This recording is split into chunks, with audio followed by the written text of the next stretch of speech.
Bonjour à toutes et à tous, j'espère que vous allez bien et aujourd'hui on se retrouve pour une nouvelle vidéo. S'il y a bien quelque chose qui m'embête quand même beaucoup, c'est quand je suis sur un document Word et que je dois mettre une majuscule en début de phrase, je fais majuscule et ça met 2 majuscules, la touche que j'enclenche et hop pareil ça met un 2. Le truc absolument pas logique et qui franchement est très agaçant. Pour régler ce problème, parce que franchement c'est très chiant, c'est tout simplement un petit logiciel qui s'appelle FR-OSS.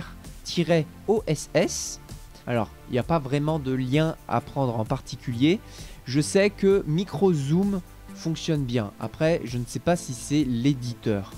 Donc ici on a une petite illustration qui nous montre justement ce que permet ce clavier. Donc, pour télécharger le monsieur, il suffit de descendre dans la page et là vous avez FR-OSS ou FR-OSS-C. J'ai essayé les deux reviennent au même que le OSS, c'est-à-dire sans la majuscule. Donc vous cliquez sur le lien comme je l'ai fait juste avant, vous faites enregistrer sous si on vous le propose, sinon ça se télécharge automatiquement. Donc moi je fais enregistrer, donc là vous voyez que ça fait 253 kilooctets, donc ça va, il y a de la marge. Donc extraire tout, l'outil de Windows 11 fera très bien l'affaire. On se retrouve avec un petit fichier FR-OSS et des petits logiciels. Donc là vous faites comme vous voulez, soit vous exécutez directement le AMD64, soit vous utilisez le setup.exe. C'est un logiciel qui n'a pas forcément été répertorié correctement, ce qui fait que Windows vous demande si jamais vous êtes sûr de vouloir exécuter ce logiciel.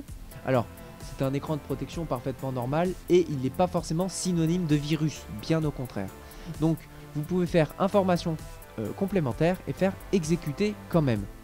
Donc on vous demandera les droits d'administrateur dans la barre des tâches, ça s'ouvre pas automatiquement. Vous cliquez dessus, vous faites oui et voilà, ça y est, c'est installé. Vous voyez, en 2 clics c'est fait. Et comme vous pouvez le voir dans ma barre des tâches, maintenant j'ai un FR qui est apparu et vous voyez que là j'ai français ou français comme FR-OSS. Je peux venir le sélectionner, retourner sur Word. Donc maintenant je peux toujours écrire de la même manière qu'avant. Mais maintenant si j'active ma touche verrouillée majuscule, vous pouvez voir que si je clique sur A, j'ai mes majuscules. Je peux faire OE en un clic, AE en un seul clic. J'active le verrou majuscule. Je peux faire exactement la même chose mais en majuscule avec ces mêmes caractères. Donc là on a un clavier qui est vachement mieux. Petit problème c'est que si je redémarre mon ordinateur, Windows va automatiquement retourner sur français basique, ce qui fait que je perds de nouveau mes majuscules.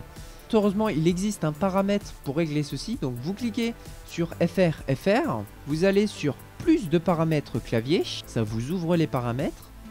Vous retrouverez ici votre langue, donc moi ici c'est le français, peut-être que vous avez d'autres langues mais ici on s'occupe du français donc on va prendre le français.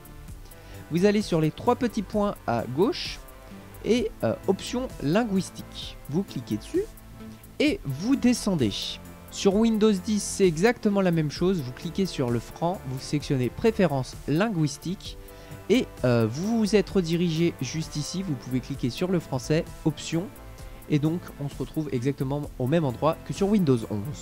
Donc ensuite vous allez venir supprimer le clavier AZERTY normal, donc pour ça vous faites 3 petits points supprimer.